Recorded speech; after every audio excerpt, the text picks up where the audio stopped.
જી બોલો. મારું નામ સાબે અબીભાઈ સુલેમાન, સામાજિક કાર્યકર.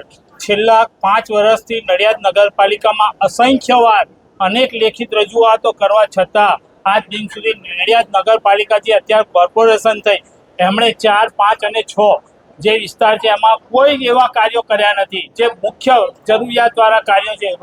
રસ્તો, ગટર, લાઇટ અને પાણી, એની કોઈ જ વ્યવસ્થા આજ દિન સુધી કરી નથી. અસંખ્ય વાર મેં પોતે કમિશનરશ્રીની પણ રજૂઆત કરેલી છે અને તેઓને જાણ કરેલી છે. અમારા વિસ્તારમાં તમે ફર્યા પછી જે પણ જરૂરિયાત છે એના તમે હુકમો કરો, તે પણ કરવામાં આવ્યા નથી. અત્યારે હાલમાં પણ જે નડિયાદ મરીડા રોડ એટલો ખરાબ હાલતમાં છે, એનું મુખ્ય કારણ નગરપાલિકાની કોર્પોરેશનની બેદરકારીના કારણે.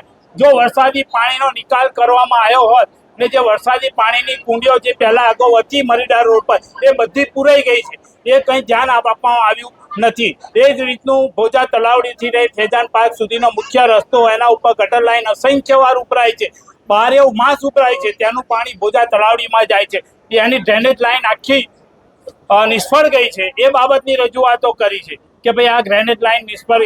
એ રીતના જે આંતરિક રસ્તાઓ છે જેમાં પેચવર્ક કરવો જોઈએ, નગરપાલિકાએ અમારા 50 વિસ્તારમાં કોઈ એવા પેચવર્કો આજ દિન સુધી કર્યા નથી, બીજે બધે થઈ રહ્યા છે. તો એના માટે એ ઉપરાંત મરીડા રોડ ઉપરની 30 થી 40, 50 સોસાયટીઓ લઘુમતીની આવેલી છે, ત્યાં નથી કોઈ વોટર વર્ક્સની સવલત. અત્યારે બધા જ લોકો પોતાના પાણીનું પોરમાંથી વાપરે છે, જેથી એમને મહિને લાઇટ બિલ ગણો તો કરોડો રૂપિયાનું આ વિસ્તારનું જાય છે, જેના માટે બીજું શુદ્ધ પાણી મળે નહીં. જ્યારે નગરપાલિકાનું પાણી 600 ફૂટ ઊંડાએ જાય ને જે પીવા લાયક હોય, અત્યારે લોકોને રોગચાળો, શરીરની તકલીફો એ બધું થઈ રહી છે. એના માટે કોર્પોરેશન સંપૂર્ણ રીતે જવાબદાર છે.